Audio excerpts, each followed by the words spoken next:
Welcome guys to the HardReset.Info channel.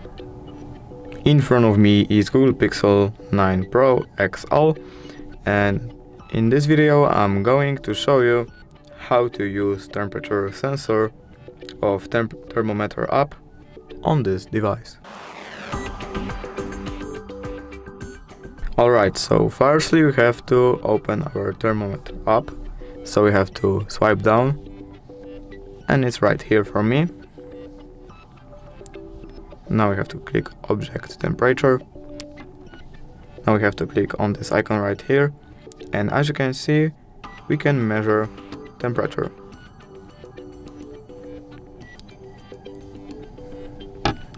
We can click on the temperature and that's it. If you did enjoy this video, leave a like and subscribe. Thank you guys for watching. Bye!